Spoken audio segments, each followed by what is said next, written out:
If anyone had walked past the bridal suite 23 minutes before the ceremony, they wouldn't have found a nervous bride. No, they would have found a party.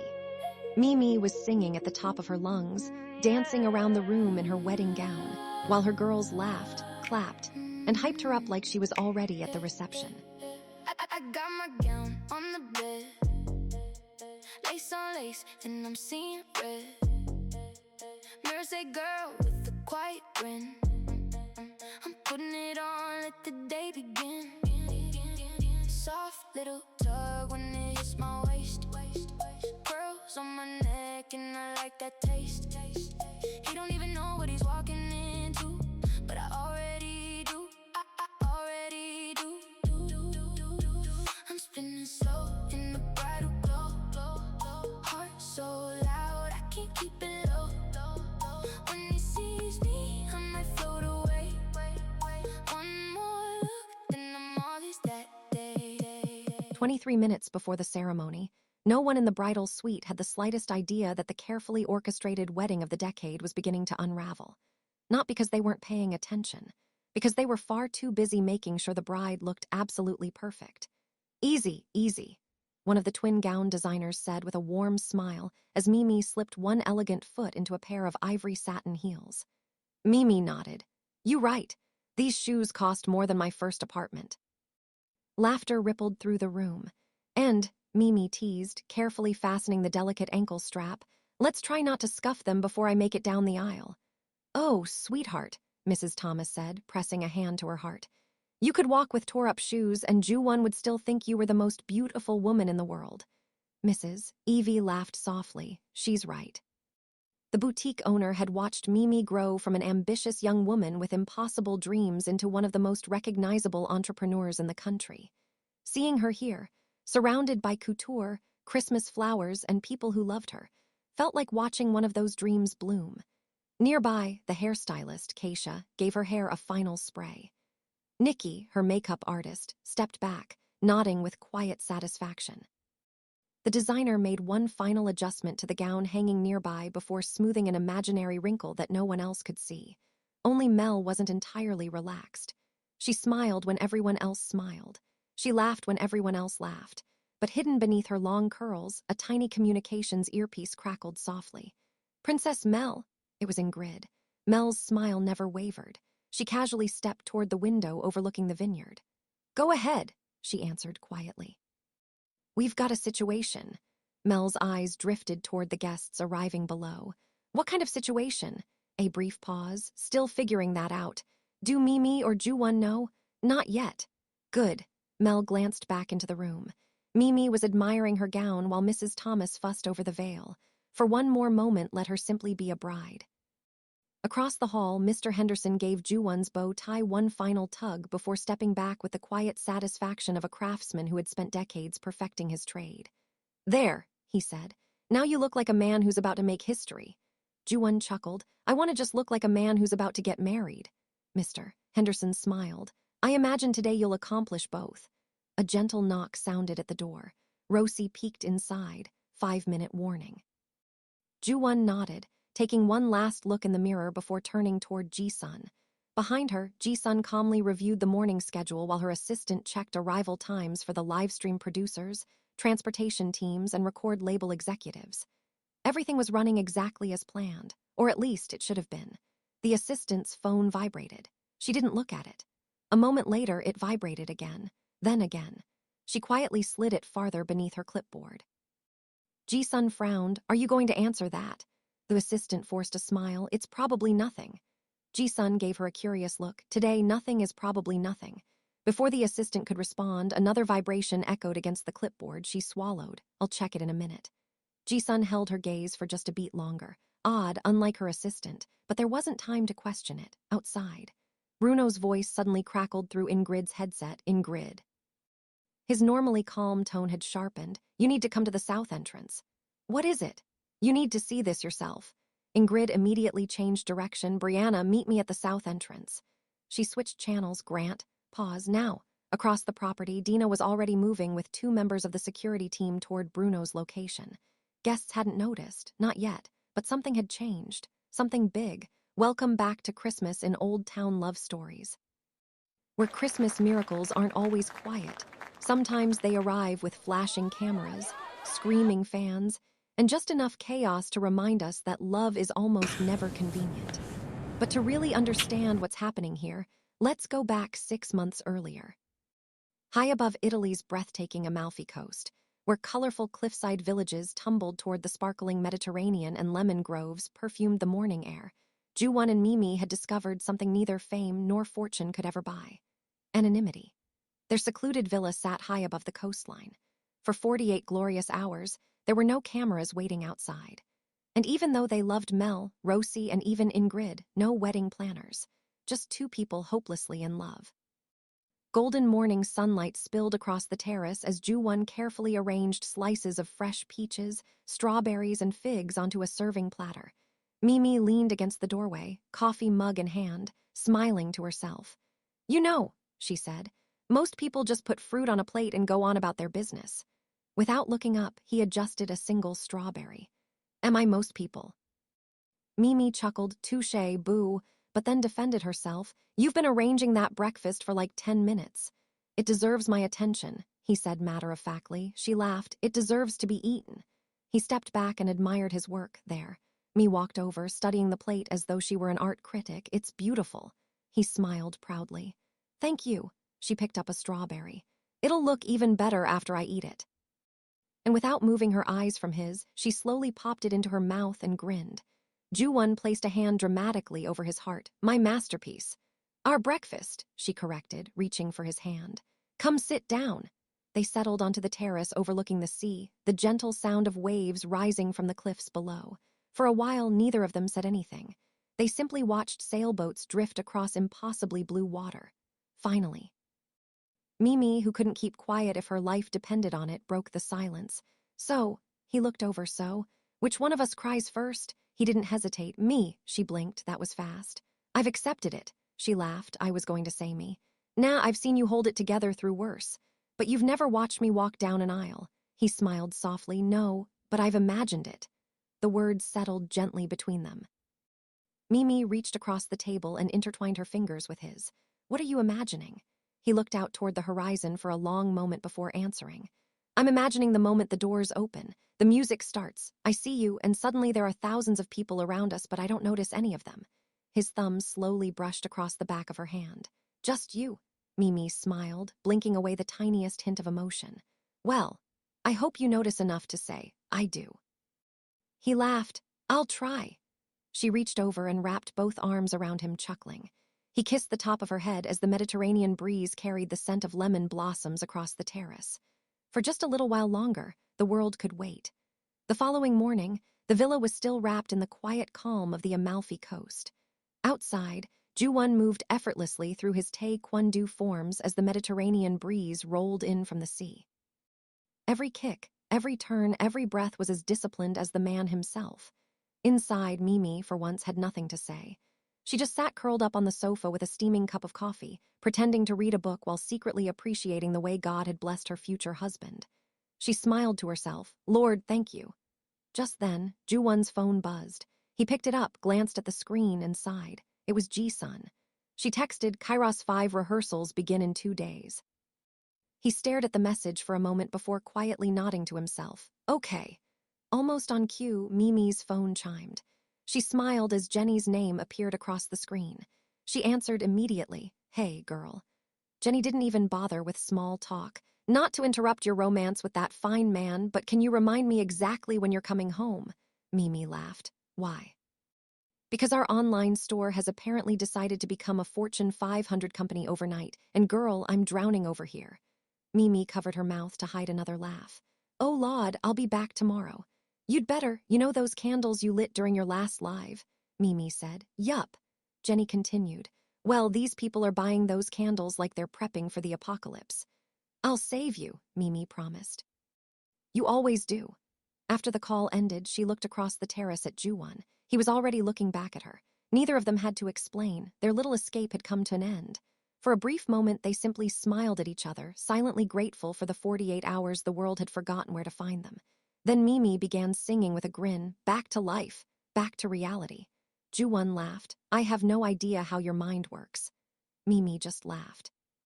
He walked across the terrace, gently wrapped an arm around her waist and pulled her impossibly close. I'll see you in a few weeks, he whispered. You'll see me sooner. Oh, we have a wedding to plan. He smiled, and a lifetime after that. She leaned up and kissed him, not because they were saying goodbye, but because every reunion deserved something to look forward to. The countdown had officially begun. Back in Midtown Atlanta, Mee-Mee barely made it through the warehouse loft doors before Jenny waved her into a meeting. Amazing timing, Jenny said. Grab a seat. Around the conference table sat the fulfillment team Ingrid had hired only days earlier. Laptops were open. Whiteboards were covered with shipping schedules. Samples of candles, journals, mugs, sweaters, and holiday gift boxes covered nearly every available surface. Mee-Mee blinked. Girl, when did we become this? Jenny laughed. About 3,000 orders ago. It turned out people weren't just following Mee-Mee anymore. They wanted to live like her. Every TikTok live sent another wave of shoppers to her website. The hashtag Mee-Mee had taken on a life of its own as followers recreated her outfits, decorated their homes like hers, and proudly shared every purchase online. The candles sold out again, one team member announced. So did the mini dresses, said another. And we crashed the website twice yesterday. Mee-Mee covered her face. Y'all, I'm just trying to decorate my apartment for summer. The room erupted with laughter. Just then her phone buzzed. It was Ingrid, wedding planning meeting, 1 hour. Mee-Mee looked from her phone to the mountain of orders surrounding her. Jenny followed her gaze. Best friend, you thinking what I'm thinking? Mee-Mee sighed. Meetings? Jenny nodded. So many meetings. Both women laughed. It was official. Running a company while planning the most anticipated wedding of the year had become Mee-Mee's new normal. Nearly 7,000 miles away, Joo-Won walked into the conference room where Ji-sun, the management team, concert promoters, booking agents, and 4 familiar faces were already waiting. His smile appeared instantly. Tae! The two embraced before exchanging a quick dap. What's up, twin? Joo-Won sang. Tae laughed. You've been spending lots of time with Mee-Mee's cousins. Catch me at all the cookouts. Best time ever. Laughter filled the room. Joo-Won hugged Min-kyu next. How's the family? They're great. Your daughter's still running the house? Absolutely. So-Jun stepped forward. No hug from him, just a firm dap. Don't you get soft on me. Joo-Won grinned. I make no promises. Ji-sun glanced toward the empty chair. We're still missing one. As if on cue, the conference room door swung open. Dae-hun strolled in wearing sunglasses and carrying enough confidence for 3 people. Sorry, he said without sounding sorry at all. I was networking with a few ladies outside. The room burst into laughter. He hugged Tae, then greeted Joo-Won with an exaggerated dap. Wish up, groom. Joo-Won laughed. Good to see you too. Once everyone settled into their seats, Ji-sun took control. Let's begin. For the next hour, they covered choreography, production design, ticketing, rehearsals, security, media appearances, and the comeback schedule. The calendar was ambitious. The timeline was tighter. Then Joo-Won's phone vibrated beneath the conference table. A message from Mee-Mee. He opened it. A short video. She was modeling one of the boutique's new summer outfits, dancing around the warehouse while Jenny laughed behind the camera. Without realizing it, Joo-Won smiled. Actually, he beamed. Dae-hun noticed immediately. Awa. He leaned back in his chair. Somebody's in love. Couldn't be me, but congratulations. Tae-Kim chuckled. One day you're going to fall in love, and I can't wait to see it. Dae-hun didn't miss a beat. Never. He pointed toward Min-kyu. I saw your Instagram. Matching pajamas, really? Min-kyu shrugged proudly. My wife bought them. Exactly. Dae-hun looked around the room. All used to be cool. I still am, Min-kyu protested. No, Dae-hun replied. You're domesticated. The room exploded with laughter. So-Jun smiled. I'm still single. Dae-hun said, You're in the same situation as me, but that's only because you're a perfectionist. So-Jun said, Not true, as he wiped underneath his coffee cup for the 2nd time. The group roared again. Even Joo-Won couldn't help himself. Across the conference table, Ji-sun's assistant tried very hard to focus on her notes. She failed. He's still so fine, she thought, stealing one quick glance toward Dae-hun before forcing herself back to the agenda. Ji-sun noticed the distraction. She sighed. Enough. She muttered something under her breath in Korean before looking around the room. Gentlemen, we have work to do. After the board meeting, the excitement spread faster than anyone could have imagined. Within hours, entertainment outlets around the world were leading with the same story, along with images of the 5 group members together again. Headlines said, Kairos 5 was reuniting.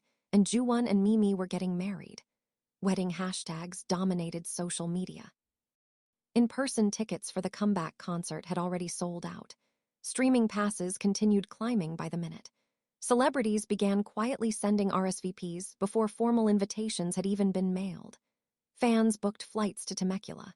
Travel blogs published wedding weekend itineraries. Reaction videos flooded YouTube.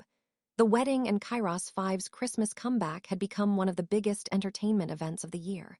Most people couldn't wait to celebrate. But not everyone was cheering. Somewhere, a certain someone watched every headline, every interview, and anonymously was doing everything in her power to make sure the happiest season of their lives became the most unforgettable for all the wrong reasons. As for Kairos 5, it didn't take long for the studio to feel like home again. Inside the recording booth, the 5 men slipped effortlessly back into a rhythm they hadn't shared in years. Most of the new songs had been written by Joo-Won, whose quiet nature somehow disappeared whenever he stepped into the role of songwriter. But every member brought something to the table. Tae fine-tuned harmonies. Min-Kyu suggested production tweaks no one else would have heard. So-Jun counted beats before anyone else even noticed they were off. And Dae-hun, well, Dae-hun had an opinion about everything, especially the slow jam. When the track finally stopped playing, silence filled the control room. Then Dae-hun leaned back in his chair with a grin. "Oh, this one," he nodded toward the speakers. "That's a bop," Tae smiled. "You like it?" Dae-hun looked offended. "Like it?" He stood up dramatically. "This is my autobiography." The room exploded with laughter. Min-Kyu shook his head. "You don't have an autobiography." "I do now." Dae-hun pointed toward Joo-Won. "My man wrote the soundtrack." It was so ridiculous that Joo-Won couldn't do anything but laugh. He'd written the song with Mee-Mee on his mind, yet somehow Dae-hun had managed to make it about himself. The song was called Cuffing Season, a smooth, seductive winter anthem that practically begged couples to get a little closer during the winter months. Dae-hun pointed toward So-Jun. "I already know the choreography." So-Jun didn't even look up at his foolishness. "You haven't seen it," he said. "I don't need to, it's body rolls." "It's not." "Yes, it is." Then Dae-hun started body rolling and gyrating. So-Jun cracked a half smile. "We'll see." Tae-Kim laughed. "If So-Jun puts body rolls in this choreography," Dae-hun interrupted, "the internet is going to lose its mind." Later that evening, Joo-Won's phone lit up with Mee-Mee's name. He answered immediately. The first thing he noticed wasn't her smile. It was her hair, wild, curly, big, completely different from the braids he'd grown so used to seeing. He blinked. "Where are your braids?" Mee-Mee laughed. "This," she fluffed her curls. "This is the original look." He smiled. "I love all your looks." "You betta," she grinned, "because baby, buckle up, I've got several." Joo-Won laughed. "Well, so do we." A different fit for every song. Her eyes lit up. "You finished recording?" "Our first song, and it's called Cuffing Season." Mee-Mee raised an eyebrow. "Oh, that sounds sexy. You know it slaps." "I know it does." And Dae-hun is convinced that So-Jun choreographed nothing but body rolls for the song. She burst into laughter. "Please tell me that's true." Joo-Won shook his head. He refuses to confirm or deny. "So, when do you head to LA?" "Tomorrow, for choreography." Mee-Mee smiled proudly. "I already know you're about to kill it. You're the CEO of body rolls." Joo-Won didn't argue. He simply smiled the quiet smile that always appeared whenever she believed in him. The following morning, a rehearsal studio in LA buzzed with dancers stretching, choreographers comparing notes, and production crews preparing for the first full run-through. Tae arrived first, then Min-Kyu. Joo-Won followed a few minutes later. So-Jun was already walking the floor, mentally correcting choreography no one had danced yet. Ji-sun checked her watch with anxiousness. "Where's your friend?" Joo-Won smiled. "You know he'll be here." Almost on cue, the studio doors opened. Dae-hun walked in surrounded by 3 laughing female choreographers. Tae looked at Joo-Won. "Already?" Joo-Won couldn't help but laugh. "Wasted no time." One of the choreographers shook her head, smiling. "He invited all 3 of us for coffee." Dae-hun looked genuinely confused. "What? I didn't know which one would say yes." The room erupted. Even So-Jun laughed. Ji-sun clapped once. "Ladies and gentlemen." Instant silence. "Our choreographers and So-Jun have spent the last week creating the routine for the first song that we're releasing as well as Cuffing Season." She looked around the room. "Let's see if you can survive it." Dae-hun rubbed his hands together. "Please let there be body rolls." So-Jun smiled for the first time all morning. He said, "We'll see." Joo-Won's flight from LA to Temecula landed just after noon. He had exactly 36 hours before flying back for choreography rehearsals. Not nearly enough time. A black SUV pulled to the curb. Bruno slid out of the driver's seat first, scanning the area with practiced ease before opening the rear door. Joo-Won barely had one foot on the pavement before someone called his name. "Baby!" It was Mee-Mee. She was already jogging toward him, her oversized sunglasses slipping down her nose as she laughed. He caught her with both arms, lifting her clear off the ground while she wrapped her legs around his waist. For a brief moment, the schedule, the cameras, the rehearsals, the countdown, all of it disappeared. "I missed you," she said, clinging to his body. "I know. You do. You've called me 14 times since yesterday." She leaned back just enough to look at him. "It was 13. He raised an eyebrow.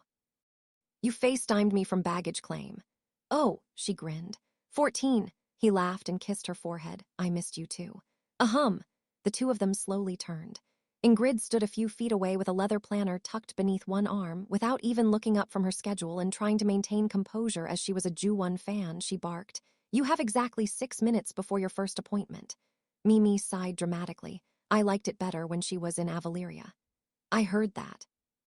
Mee-Mee shrugged her shoulders, still hugging on Joo-Won. "You still have 6 minutes," Ingrid said matter-of-factly. Joo-Won leaned toward Mee-Mee. "I think we can accomplish a lot in 6 minutes." Mee-Mee blushed. Before either of them could move, Ingrid cleared her throat. "All of this PDA is unnecessary. What's necessary is walking. Let's go." Bruno looked toward the sky, doing his very best not to laugh. The next hour passed in a blur. Mee-Mee was super excited about everything and yapping uninterrupted. Cake tasting, honey lavender, pistachio sponge, elderflower buttercream with wild blackberries, matcha with homemade strawberry rose preserves. Next, flourless chocolate. Next, a warm cinnamon cake layered with maple buttercream and apple butter. Joo-Won closed his eyes. "Oh," Mee-Mee looked at him. "That's the face," she said. "What face?" "The face you made when you first tasted my cooking." He laughed. "I made a face." "To my short ribs, you better believe it. I honestly think you proposed to the ribs." "I did not." "I think you did," she smiled. Grant took another bite. "I hate to interrupt whatever this is." He pointed toward the cinnamon cake. "But that's the winner." Brianna nodded in agreement, mouth full of buttercream. "I think we just found the winter wedding cake." Mee-Mee reached for another forkful. "It's giving big back and I'm here for it." Joo-Won looked at Grant. "Big back, what does that mean?" Grant shrugged because he didn't know either. Brianna looked at both of them and laughed. An hour later, they wandered through the vineyard with Grant and Brianna, with Ingrid a distant away making calls. Late afternoon sunlight spilled across the rows of vines, casting everything in soft shades of gold. "It feels different," Mee-Mee said quietly. Joo-Won looked around. "This is where everything changed." Mee-Mee smiled. "We met in Avaleria, but this is where it really went down." Grant jumped in, motioning toward the vineyard. "This is where you two stopped performing for each other and started actually seeing each other." Mee-Mee reached for Joo-Won's hand. He intertwined his fingers with hers. "I remember," he said quietly. "What?" "The dessert picnic." Mee-Mee burst into laughter. "Pancake." Grant groaned. "I still can't believe he ran into your cake like that." "Into their entire picnic," Brianna corrected. "And somehow," Joo-Won winked at Mee-Mee, "I still got dessert." Grant laughed. "Hey now." Mee-Mee laughed so hard she had to lean against Joo-Won. Brianna pointed. "And right over there you spent almost 3 hours babysitting Yoon." Joo-Won's expression softened. "I remember." He'd watched Mee-Mee crouch beside the curious little boy, playing pretend like there wasn't another person in the world. She hadn't known anyone was watching. She hadn't been trying to impress him. She was simply gentle, patient, kind. He squeezed her hand. "That," he looked at her, "was the day I knew." Mee-Mee blinked. "Knew what?" "That if God blessed me enough I'd make you mine." He smiled. For once, Mee-Mee didn't have a clever comeback. She simply stepped closer and kissed him. Grant quietly slipped an arm around Brianna's waist. Without taking his eyes off the couple, he whispered, "I think our team's matchmaking plan worked." Brianna laughed. "Yeah, I think my baby pancake was in on it too." Grant laughed. "He's the only thing we didn't plan for." A few weeks later, Joo-Won was back in Seoul, balancing television appearances, interviews, and promotional events with the rest of Kairos 5. Mee-Mee had an appointment of her own, one she'd been dreaming about since she was a little girl. Today, she was choosing her wedding gown and the bridesmaid dresses. Nestled inside one of Atlanta's most exclusive bridal salons, the atelier of the celebrated twin designers, Katina, looked more like an art gallery than a boutique. Hand-sewn lace sparkled beneath crystal chandeliers. Sketches covered oversized drafting tables. Half-finished gowns stood proudly on dress forms waiting for their final touches. Everywhere Mee-Mee looked beauty. Her mother, Mrs. Thomas, dabbed at her eyes before anyone had even spoken. "Oh Lord, told myself I wasn't going to cry." Miss Evie, the boutique owner from Petersburg who personally had taught Mee-Mee how to sew, reached for another tissue. "I've been lying to myself all week." Jenny laughed. "Y'all haven't even seen a dress yet." "I know," Mrs. Thomas sniffled. Princess Mel wrapped an arm around her aunt. "We're all going to need waterproof mascara." Maeve fluttered her eyes. "I came prepared." Jenny lifted her champagne flute. "I came hydrated." Laughter rippled through the room. The atmosphere felt less like a fitting, and more like a celebration. Just then, Mee-Mee stepped out from behind the dressing room curtain wearing the first gown. A chorus of gasps filled the salon. She turned slowly toward the mirror, tilted her head, then smiled. "I look expensive." The room went crazy. "Girl!" Jenny nearly spilled her champagne. "That's because you are." Mee-Mee laughed and gave a playful little turn. "No," she studied herself one more time. "You'll this ain't it." The designers nodded knowingly. Rosie, an actual wedding planner, looked at Mel, then chimed in. "You look good in everything, but as we tell our brides, the gown should make you feel special." Mel said. "That's right." Mee-Mee thought about this for a moment, smiled, and then began to sing, "I love being a bride." She rolled her hips to the beat in her head. "I step in the room, my name on the hanger, white on white on white. And my heart gets stranger Vera Wang on me, all sharp and clean, Monique lace on my skin, like a soft daydream, Oscar by the mirror. So timeless, so right. I turn slow, I smile. I could do this all night. Pull me in, pull me tight, make that waistline sing. Look at me, look at me. I was made for this thing. I love being a bride. I love being a bride. Gown after gown, I glide. I love being a bride." Dress after dress appeared, each one breathtaking, each one beautiful, but none of them felt like her. Then one of the designers disappeared into the back of the atelier. When she returned, she carried a garment bag unlike the others. The room fell strangely quiet. She carefully unzipped it. Silk caught the afternoon light. Even before anyone saw the entire gown, Miss Evie covered her mouth. Oh. Mee-Mee disappeared behind the curtain once again. A few moments later, as she stepped out wearing the gown, she wasn't timid. She wasn't overwhelmed, but she was definitely playful. She rolled one shoulder, caught her own reflection, smiled, and gave the slightest sway of her hips in time with the music in her head. She caught her reflection, smiled, and for the first time all afternoon stopped joking. "This is the one." Her voice dropped to a whisper. "I can't wait for him to see me." The moment was perfectly Mee-Mee, but something else was happening. Something far less beautiful. Outside the bridal salon, a camera shutter clicked, then another.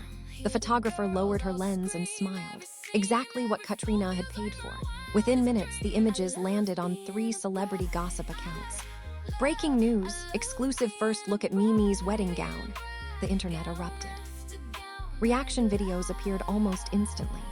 Fashion influencers and style creators analyzed every detail.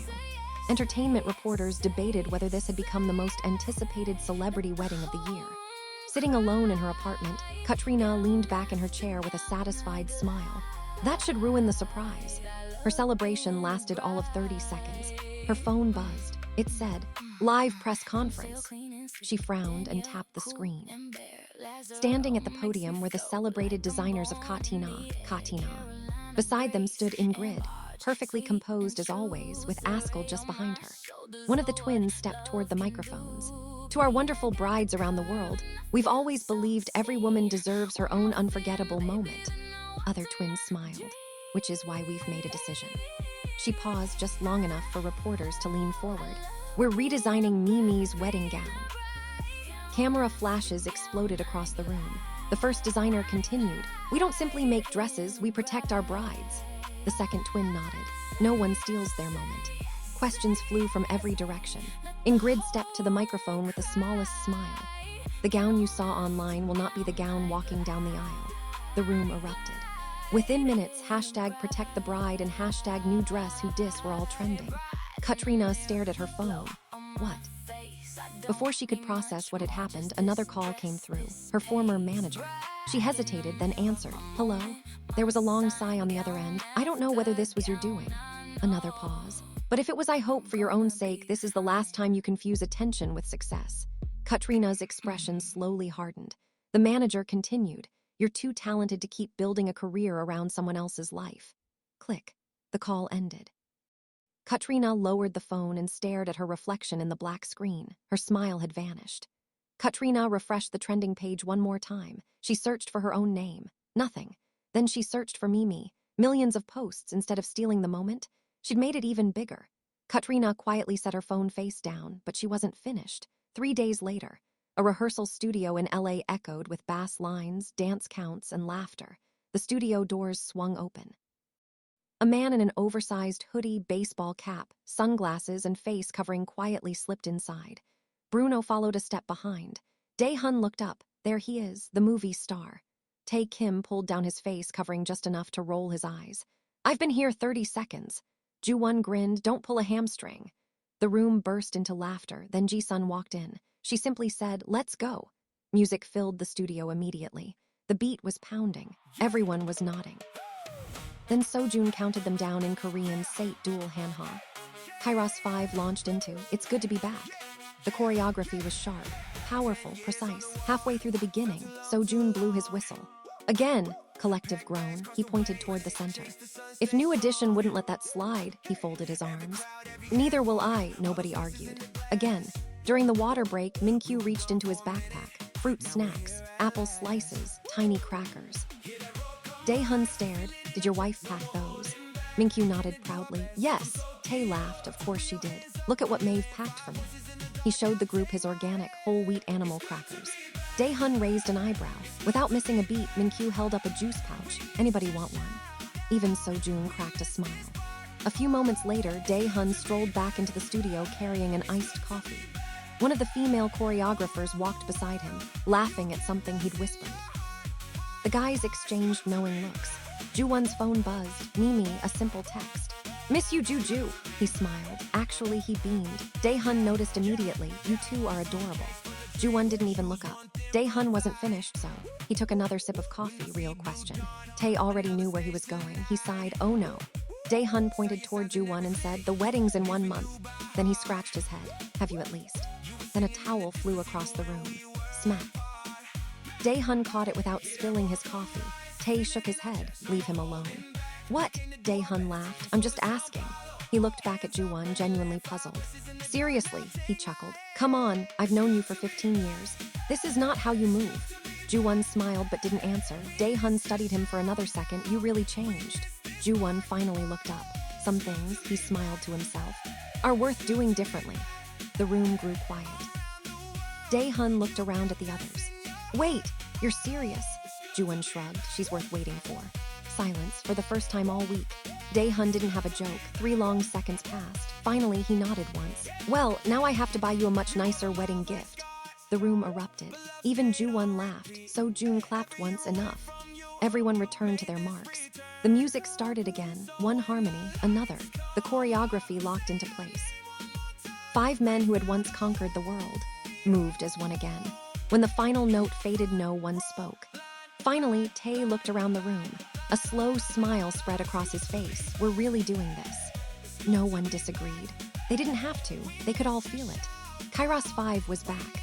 The rehearsal studio still hummed with music when Ji-sun walked in, followed by Ingrid. Ingrid, the strategist who could manage royal crises, global optics, and international diplomacy without blinking, was now standing in front of something far more dangerous. Her favorite group. And she was not okay. Ji-sun leaned in, dry as ever. "They bleed like you and I, they have dirty socks like you and I, they are human." Ingrid nodded slowly. "Dirty socks." As if that explained everything. Tae-Kim approached first. "Oh, hi, Ingrid."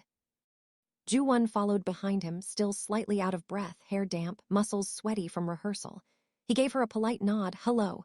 Ingrid froze. A small sound escaped her. "Hello."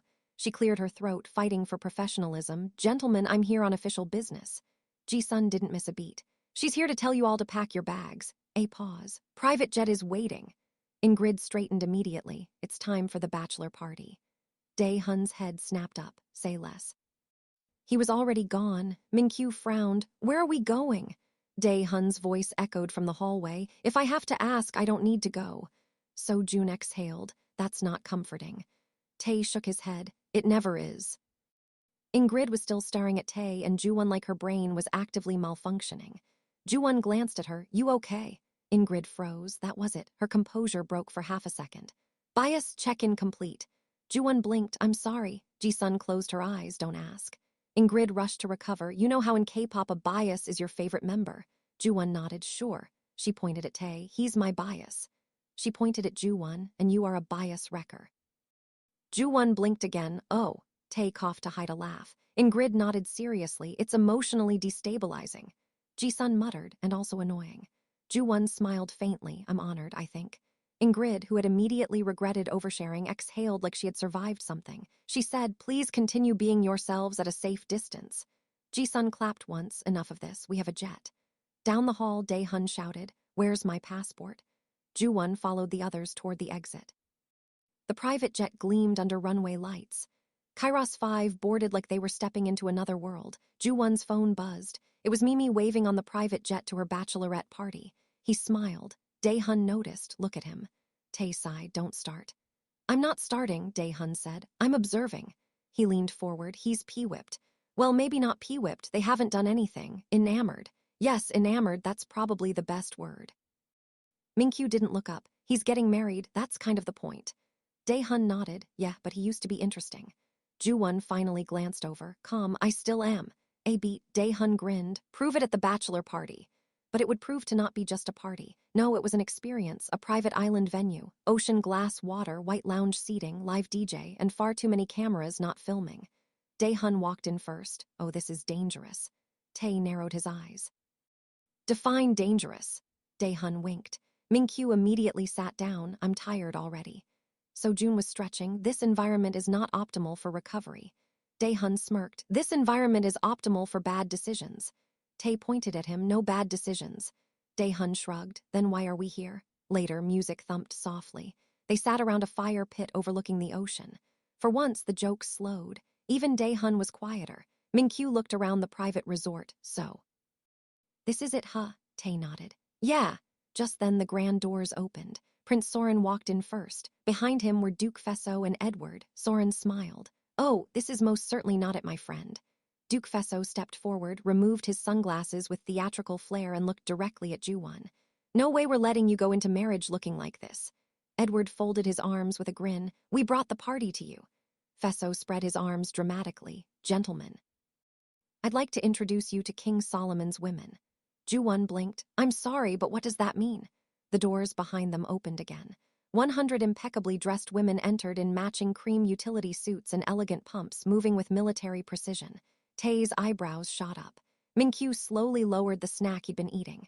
Dae-hun sat straight up. Each one is more beautiful than the last. Prince Soren laughed. They're not here to flirt. They're the finest wellness specialists, spa therapists, estheticians, chefs, and hospitality professionals in the world. Edward nodded. We figured the ladies are probably being pampered right now. He smiled. So, why should they have all the fun? Fesso clapped his hands once. Exactly. Gentlemen, today, your only responsibility is to relax. Just then Dae-hun jumped up. Joo-Won, he said. This is how I'd be moving if it were my bachelor party. And he began grinding and singing. One more night, I'm the man, ring on ice in the hand, suit cut sharp, no ties, whole room full of my prize, feeding me grapes, take your time, fans in the air, all mine, beautiful face in the line. Every girl prettier than the last, feet up. She work that magic, slow touch, make it last, lap dance. She bring that pressure. I'm in the middle, no contest. Look at this view. I earned this glow. One night only, then I go. All eyes on me, I'm in my prime, last call common. So I'm talking my time, my last night as a bachelor, my last night as a bachelor, 100 girls, and I still want more. June got up and started dapping. Fesso was nodding his head and waving his hands up and down. Joo-Won cracked a smile. You are crazy. Next thing, all the guys and even the relaxation specialists were dancing. The next several hours disappeared into absolute luxury. Deep tissue massages, hot stone therapy, hydrofacials, traditional straight razor shaves, luxury manicures, pedicures, fresh linen robes, and a Caribbean-inspired lunch prepared by a team of private chefs overlooking the ocean. By mid-afternoon, every member of Kairos 5 was stretched out somewhere in a robe looking considerably less famous and considerably more relaxed. Dae-hun looked down at himself. Bro. I think every inch of me got massaged. Tae tossed a rolled-up towel at him. Stop it. Joo-Won laughed. Just then, Prince Soren appeared, still wearing a charcoal face mask while tying the belt of his robe. It's time. So June looked up. For what? Engine noise echoed across the property. Everyone turned. 3 luxury jeeps led by Grant and Min-jae came racing over the hill. Duke Fesso grinned. Those. Edward was already climbing into one. Hot mineral baths, mountain views, and no excuses. Before anyone could respond, Dae-hun launched himself headfirst into the nearest jeep. I call shotgun. The driver, one of the resort staff, didn't even flinch. Joo-Won climbed in beside him, laughing. As the convoy rolled toward the mountains, he looked out at the horizon. I cannot believe how happy she makes me. It still doesn't feel real. Dae-hun leaned back against the seat. All this, it feels real to me. A quiet beat passed, then he added, Ju, for once, you're not running from anything. You're running to something. That's solid, bro. Silence settled over the jeep. Tae looked over. It was unexpectedly profound. Dae-hun caught himself almost immediately. He waved a hand dismissively. Don't get emotional. The convoy erupted with laughter as the jeeps disappeared into the hills, carrying the groom toward one final adventure before the wedding. Meanwhile, a helicopter touched down in Palm Springs, California. With Mee-Mee's blessing, Ingrid had quietly bought out an entire mid-century modern, desert-inspired luxury boutique hotel for the weekend. For the next 48 hours, there would be no vendors, no live streams, no seating charts, just sunshine, sisterhood, and spectacular excess. Rosie clapped her hands. Before anything else, the wardrobe. Staff rolled out racks of flowing silk kaftans in every imaginable color, each paired with elaborate turbans and oversized statement jewelry. Mee-Mee laughed as she handed each woman a garment bag. Apparently, she said, you can't wear a kaftan without enough jewelry to blind somebody. Within minutes, the pool looked like the cover of a luxury travel magazine. Silk drifted in the desert breeze. Champagne sparkled. A private chef prepared brunch beneath striped umbrellas. Jenny admired everyone over the rim of her mimosa. Best friend, we look rich enough to have opinions about yachts. The women burst into laughter. Me corrected, Jenny, what you talking about? These people are that rich. More laughter. Brianna titled her head, you see who I married. More cackling. The afternoon melted into pure indulgence. Massages, body scrubs, custom facials, poolside naps, craft cocktails. Fresh fruit served on chilled marble trays for the first time in months. Nobody had anywhere to be. That evening, Ingrid appeared carrying another rack of garment bags. Ladies, wardrobe change. Maeve held up the tiny dress she'd been handed. She blinked. Where is the rest of it? Dina held hers against herself. If Min-jae sees me wearing this, I'm not leaving the house for a week. Brianna laughed. If Grant sees me in this, I'm not leaving the bedroom for a week. The room dissolved into giggles. Mee-Mee looked inside her own garment bag. She gasped dramatically. Ingrid, you got us dressed like hoes. Maeve almost spit out what she was drinking. More laughter. Jenny looked at her dress and nodded. My future hubby is somewhere praying for this exact moment. Everyone laughed even harder. Outside, a line of gleaming Bugattis waited beneath the desert sunset. Mee-Mee stared. I'm still not used to this rich bee. But before she could finish the word, Princess Mel smiled, shush, potty mouth. Waking up every morning makes us wealthy. Everyone nodded, then Ingrid quoted. Psalm 3:5 says, lay down and slept. I woke again, for the Lord sustained me. Mee-Mee said, Yas, Ingrid, you know the word, boo. Jenny lifted a finger. Amen. Then she climbed into the first Bugatti without another word. Each woman was escorted to her own car by a sharply dressed, handsome chauffeur. Rosie could get used to this. Beverly Hills and LA both belonged to them that night. A private rooftop venue. Music, dancing, bottle service, endless laughter, no cameras, no expectations. Just one unforgettable night with the women who had carried Mee-Mee to this moment. Well after midnight, the convoy returned to the hotel. The property glowed beneath hundreds of lanterns. Mee-Mee couldn't resist. She snapped a mirror selfie in the itty-bitty dress and sent it to Joo-Won. His eyes nearly popped out of his head. Around the room, the other women immediately followed suit, sending photos in their own scandalous poses. 3,000 miles away, phones buzzed almost simultaneously. Prince Soren sat up. Tae Kim blinked twice. Min-jae very nearly boarded the jet. In fact, if his security team hadn't physically stepped in front of him, he might have tried to fly to Palm Springs that very minute. Joo-Won laughed so hard he almost dropped his phone. So, he looked around at the other husbands. This is what happens when you marry a baddie. The room erupted. Now, if you're wondering how these fellas ended up marrying women who can stop traffic with one selfie, don't worry, we've got you covered. Their love stories are linked below. Fair warning, once you start one, you'll probably end up watching them all. Now, let's get back to the Bachelorette party. Fire pits flickered. Palm trees swayed beneath the desert stars. Jenny slowly turned in a circle. This is gorgeous. Dina instinctively scanned every entrance and exit. Old habits. Ingrid appeared beside them, headset still in place. This is not a party. It's a carefully curated emotional experience. Maeve smiled. Don't say that, makes me feel like I'm back at work. But nah, this is a total vibe. Brianna laughed. I know that's right. Hours later. The hotel had finally fallen quiet. It was nearly 4 o'clock in the morning. Maeve, Brianna, and Princess Mel noticed Mee-Mee wasn't in her room. They found her outside on the terrace, wrapped in a silk robe. Barefoot, looking up at the stars, Maeve stepped beside her, nervous. Mee-Mee thought for a long moment. No, she smiled before continuing. I know I'm ready. Silence settled over the 4 women. Brianna slipped an arm around her shoulders. You okay? Mee-Mee nodded. Her eyes drifted toward the horizon. I just want to see him. Princess Mel smiled knowingly. You will, very soon. The women stood together beneath the desert sky, quietly savoring the last few hours before everything changed. That same night, down a quiet hotel hallway in Los Angeles, Ji-sun's assistant stood outside a suite door. Her phone vibrated again and again. She couldn't bring herself to answer it. Finally, the suite door opened. Katrina stood inside, calm, poised, almost eerily so. You already helped me once, Katrina said quietly. When you told me where the bridal fitting was. The assistant lowered her eyes. I didn't think they'd recover from the leak that fast. Katrina let out a humorless laugh. They recovered and they turned my move into their publicity. Her jaw tightened almost imperceptibly. I won't make that mistake again. The assistant shifted uneasily. They changed everything. No, Katrina replied. They adapted. She stepped closer. And now they're even more confident. Another step. But confident people make mistakes. The assistant swallowed hard. I don't think I should be doing this anymore. Ji-sun would fire me, she'd humiliate me. Katrina studied her for a long moment, then smiled, not warmly, strategically. Only need one more favor. The assistant's breathing quickened.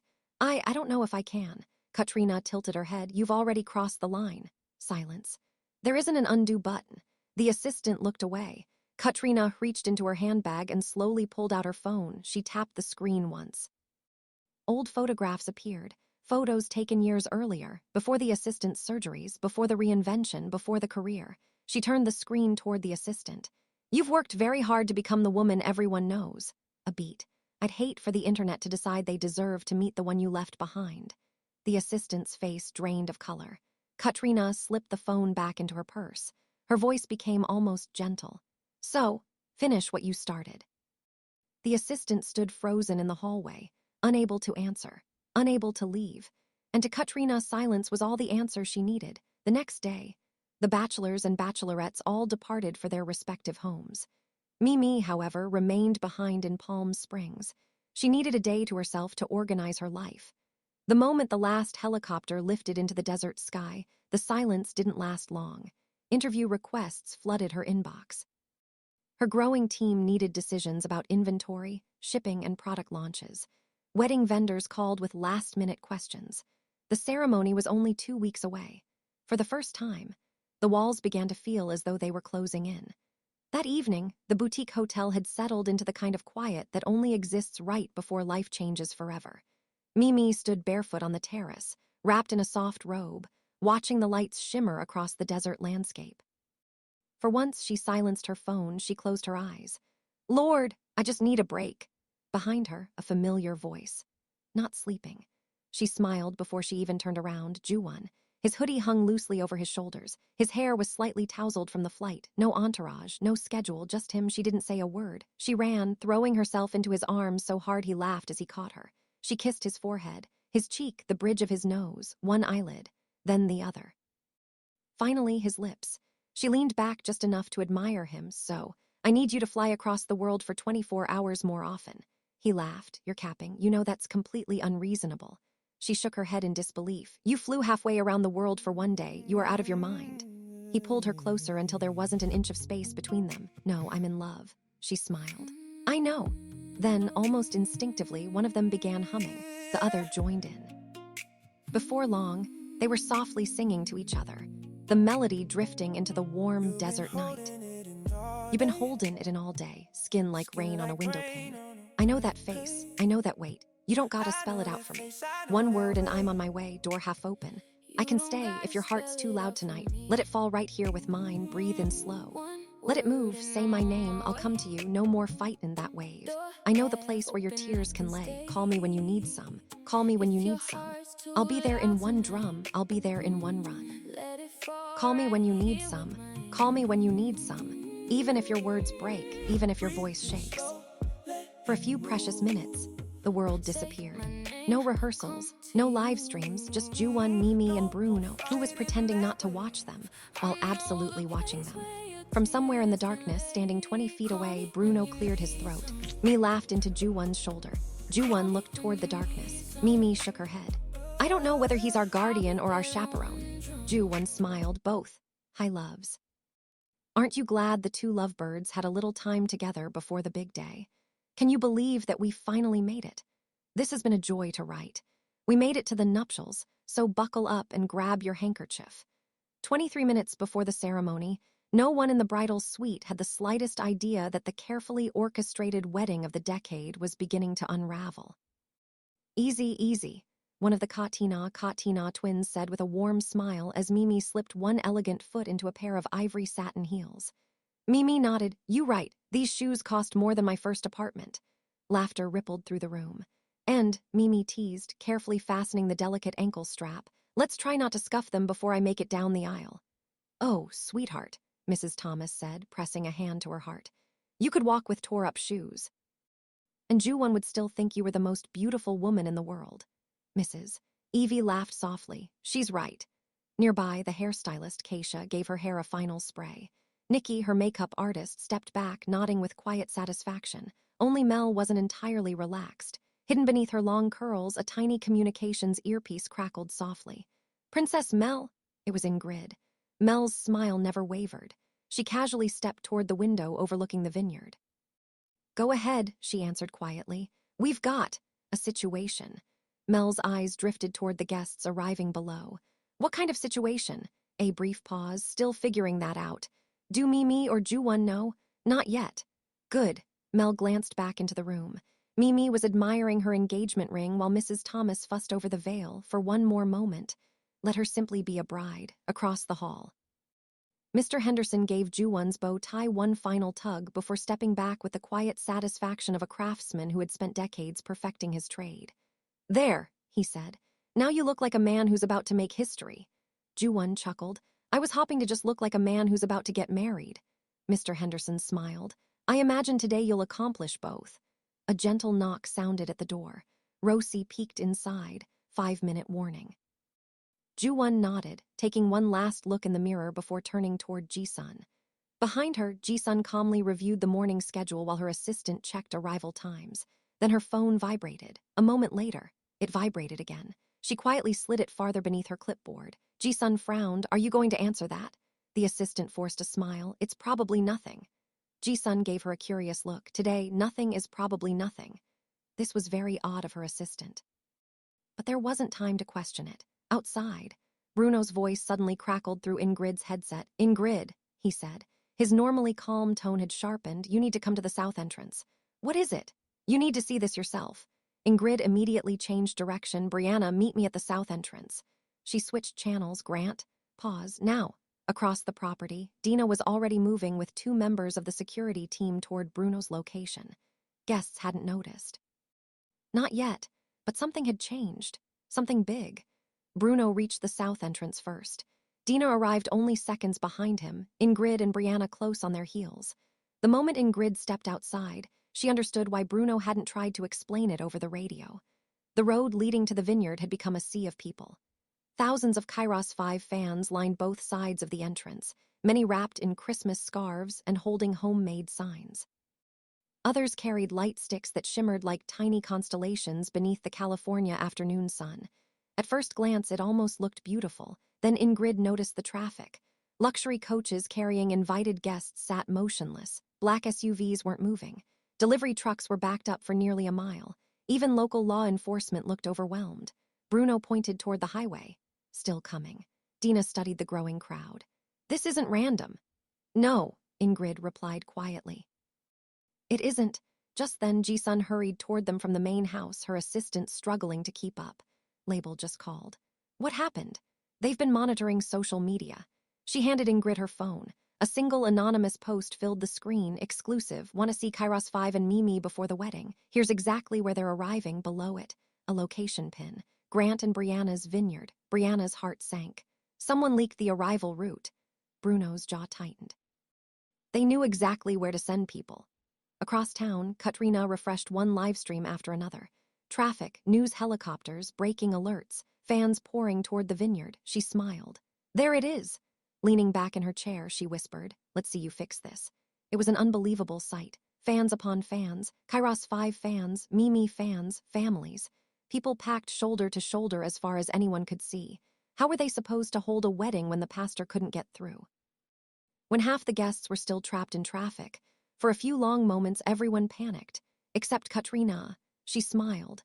Then something happened that no one had anticipated. The fans began organizing themselves without anyone asking. They started directing traffic, creating walkways, making room for emergency vehicles. Someone began singing an old Kairos 5 hit. Another group answered with Christmas carols. Within minutes, thousands of strangers had transformed into one giant Christmas celebration. Ingrid lowered her binoculars in disbelief. They've become our volunteers. Dina smiled. Imagine that. Just then, Min-jae walked over from the reception area, drawn by the commotion. He looked out over the crowd for a long moment before quietly saying, whoever tried to sabotage this made it even more beautiful.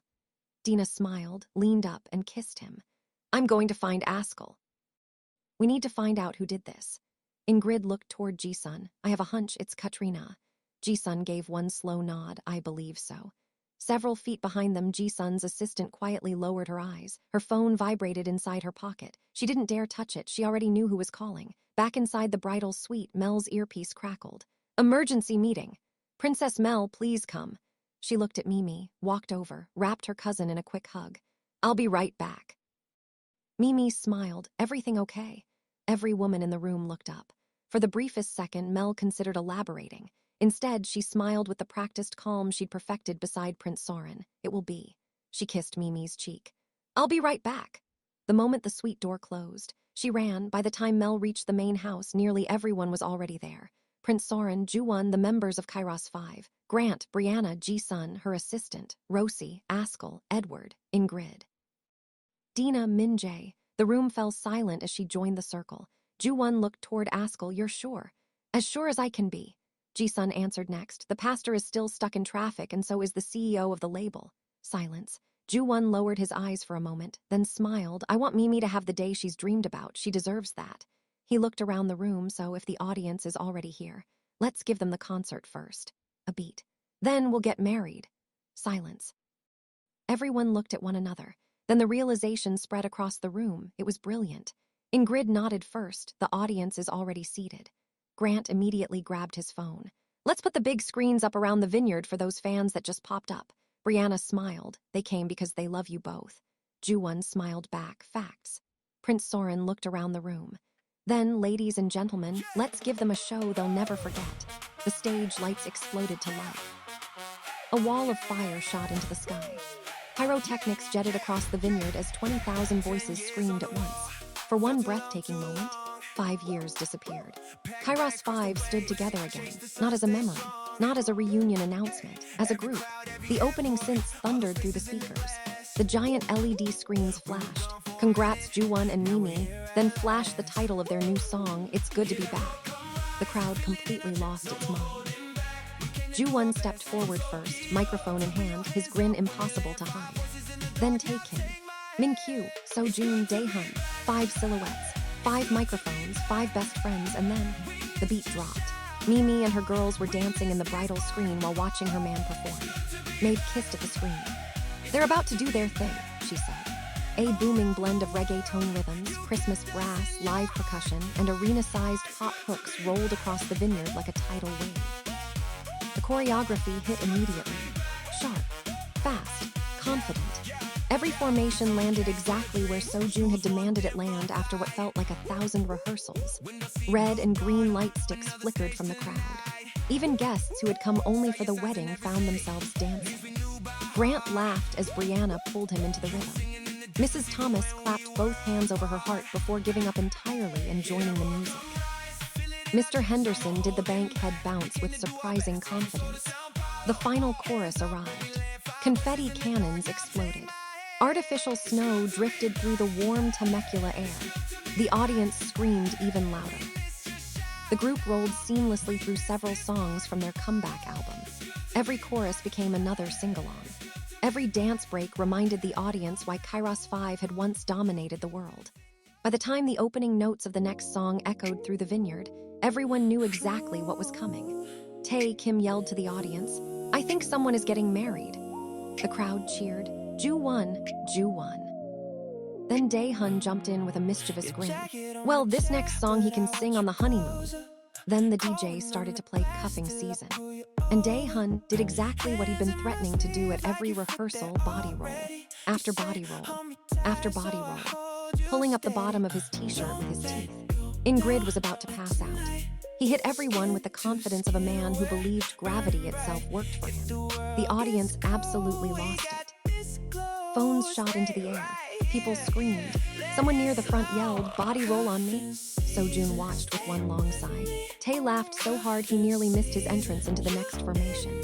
Joo-Won caught Dae-hun's eye for half a second and couldn't stop smiling. Dae-hun only shrugged. "The people want abs, I serve the people." Even Ji-sun covered her face to hide a laugh from backstage. "He is impossible." Bruno, who stood beside her insisting he wasn't a fan, found himself doing body rolls to the beat, too. The music swelled toward its final chorus. 5 voices blended together.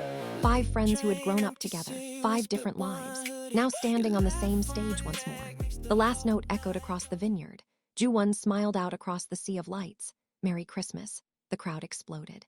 "Today we celebrate the birth of my Lord and Savior, Jesus Christ." A louder cheer answered him.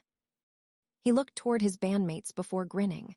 "But today we're celebrating something else too." Silence. Then an explosion of applause so loud it seemed to shake the hills themselves.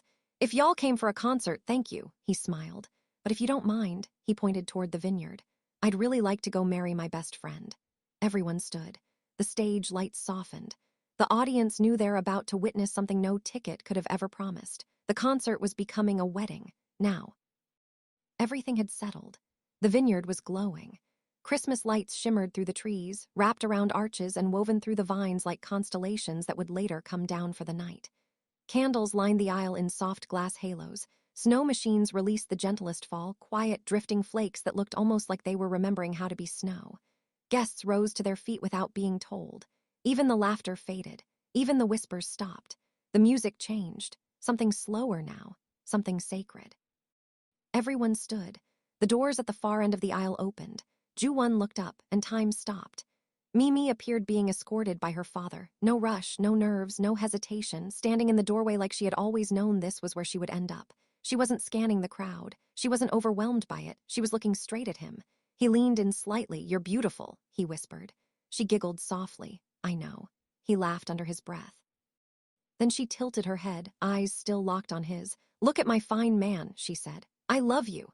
His smile broke wider. "I love you, baby." When the music softened again, the officiant gave a small, respectful nod. "Before vows," they said gently, "a moment of honor." Joo-Won and Mee-Mee turned slightly toward each other.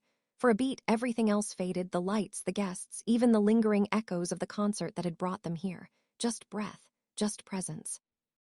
They lifted their hands together, fingers still lightly intertwined. And then, in perfect sync, they did the traditional Korean wedding bow. A quiet exchange of respect, love, and everything that had brought them to this point. Mee-Mee's voice came first, light, steady, a little playful even when emotional. Joo-Won listened like it was music only he could hear. When it was his turn, he didn't overthink it, didn't perform. He just looked at her. "I didn't know what home was until you," he said quietly. A breath, a pause. "You bring out parts of me that I didn't know existed. I'm a better man because of you. I still don't think I deserve you, but I'm going to spend my life acting like I do." Ji-sun started to tear up. Ingrid began to cry, but they both shook it off when the cameras turned their way. Then came the rings. "I do," Mee-Mee said, flashing her sparkler of a wedding band to the crowd. One of her cousins from Virginia yelled out, "That boy has taste." Then Joo-Won said, "I do." And just like that, it was done. The officiant nodded. "You may kiss." They didn't wait. The kiss landed like a promise kept too long. Their audience erupted. Joo-Won lifted her off the ground, deepening the kiss. Mee-Mee wrapped her body around his. Applause, tears, cheers. Somewhere lined up with his fellow groomsmen, Dae-hun whispered, "Finally." Tae shook his head. "Shut up." Mee-Mee grinned at her husband. "I love you, my Juju." The audience giggled with admiration. "I love you more, Mrs. Park," he whispered instantly. Lights flared. Together, hand in hand, Joo-Won and Mee-Mee turned toward the beautifully decorated broom waiting at the front of the sanctuary. Mrs. Thomas smiled proudly. Mrs. Park nodded with quiet approval. On the count of 3, they jumped. The congregation erupted into applause, just like that. Mr. and Mrs. Park had officially stepped into their new life together. Neither of them could stop smiling. Neither of them wanted to let go. They didn't, but their day was far from over. A reception unlike anything Temecula had ever seen was waiting just outside. There were dances still to dance, toasts still to make, a few unfinished stories still searching for their ending, and somewhere beyond all of that, a private over-water bungalow in the Maldives for the honeymoon. The wedding was over, but the celebration was just getting started. We'll pick up right there in the next chapter of Christmas in Old Town Love Stories.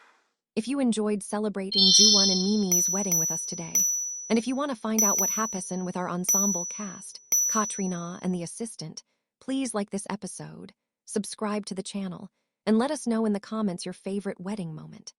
And who, pray tell, are your favorite couples? We absolutely love reading your comments, and they truly help the channel grow. Until next time, God bless you and have a merry everything.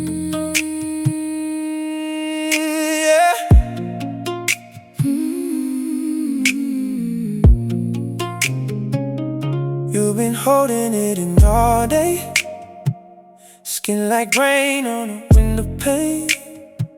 I know that face, I know that way. You don't gotta spell it out for me. One word and I'm on my way. Door half open, I can stay. If your heart's too loud tonight, let it fall right here with mine. Breathe in slow, let it move. Say my name, I'll come to you. No more fighting that wave. I know the place where your tears can lay. Call me when you need some. Call me when you need some. I'll be there in one drum. I'll be there in one run. Call me when you need some. Call me when you need some. Call me when you need some.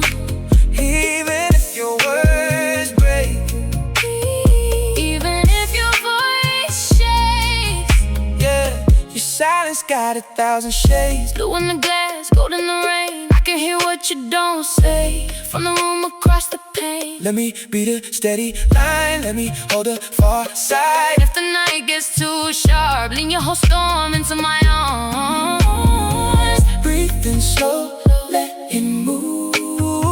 Say my name, I'll come to you. No more fighting that wave. I know the place where your tears can lay. Call me when you need some. Call me when you need some. Call me when you need some. Call me when you need some. I'll be there in one drum. I'll be there in one drum. I'll be there in one run. Whoa. Call me when you need some. Call me when you need. Call me when you need some. Even if your words break, even if your voice shakes, if you lose your way, I'll be the line you trace. If your hands go cold, I'll be the warmth you place. A little hurt, a little hope, we can let it both unfold. Call me, call